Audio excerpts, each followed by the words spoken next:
Shalom,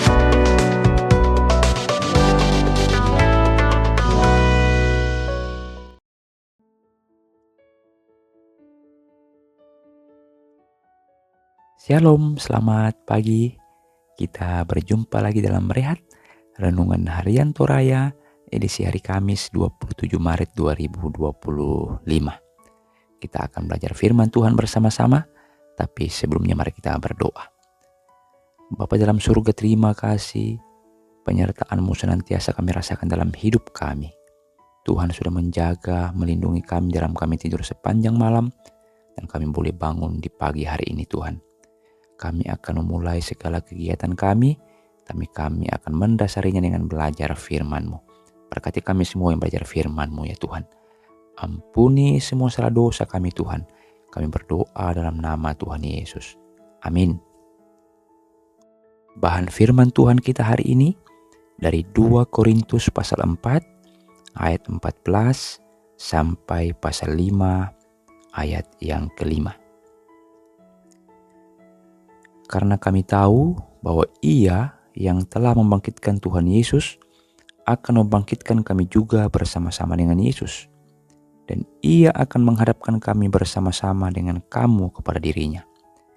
Sebab semuanya itu terjadi oleh karena kamu, supaya kasih karunia yang semakin besar berhubung dengan semakin banyaknya orang yang menjadi percaya, menyebabkan semakin melimpahnya ucapan syukur bagi kemuliaan Allah.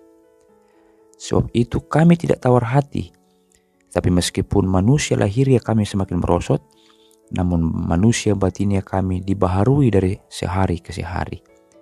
Sebab penderitaan ringan yang sekarang ini mengerjakan bagi kami kemuliaan kekal yang melebihi segala-galanya, jauh lebih besar daripada penderitaan kami. Sebab kami tidak memperhatikan yang kelihatan, melainkan yang tak kelihatan.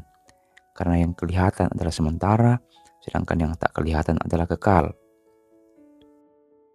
Karena kami tahu bahwa jika kemah tempat kediaman kita di bumi ini dibongkar, Allah telah menyediakan suatu kediaman di sorga bagi kita, suatu tempat kediaman yang kekal yang tidak dibuat oleh tangan manusia.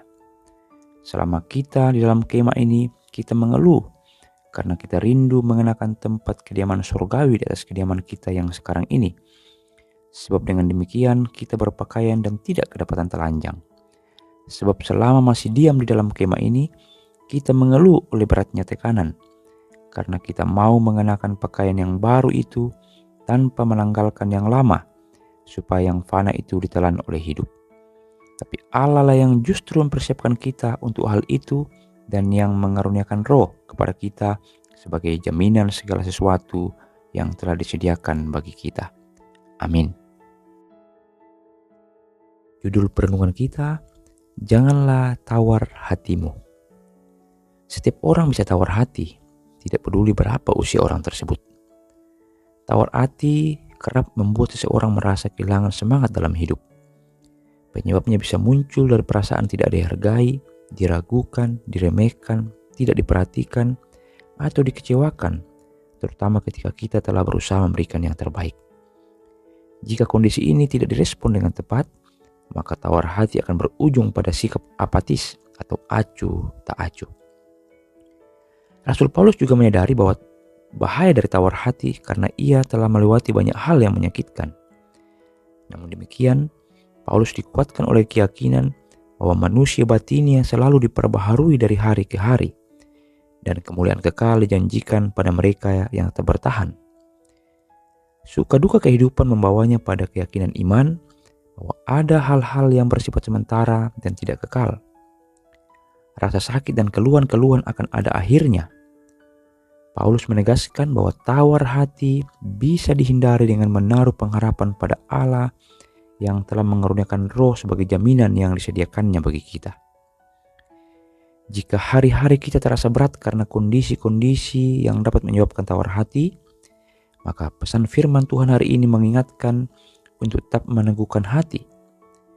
Pencobaan dapat terus datang, tapi kita dapat memilih untuk meresponnya dalam iman dengan terus mengingat bahwa Allah menyediakan jaminan bagi yang berharap kepadanya.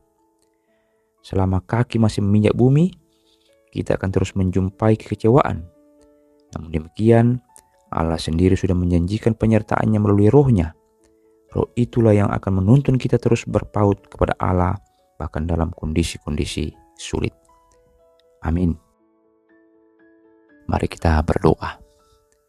Terima kasih Tuhan, firman-Mu memberikan kekuatan kepada kami untuk merespon bahwa Tuhan senantiasa bersama kami, sehingga kami boleh melewati kehidupan kami ini dengan tidak tawar hati Tuhan. Terima kasih firman-Mu Tuhan. Ampuni hamba-Mu Tuhan jika ada motivasi hamba-Mu hari ini tidak seturut dengan kehendak Tuhan. Bapa di dalam surga, kami membawa pergumulan hidup kami hari ini ke dalam tangan kasih-Mu. Kami yang bekerja, bersekolah, belajar Tuhan, Engkau berkati kami semua. Anak-anak muda kami yang mencari pasangan hidup, cari pekerjaan, Engkau berikan yang terbaik pada mereka masing-masing Tuhan. Orang tua kami lanjut usia, dalam kelemahan tubuh mereka Tuhan, Engkau berikan kekuatan iman kepada mereka. Yang sakit boleh Engkau sembuhkan Tuhan, yang berduka boleh Engkau hiburkan. Pendeta, penatua diaken Engkau berkati, guru-guru sekolah minggu kami. Pemerintah kami Engkau berikan kebijaksanaan-Nya Tuhan. Ampuni semua salah dosa kami Tuhan. Kami berdoa dalam nama Tuhan Yesus. Amin.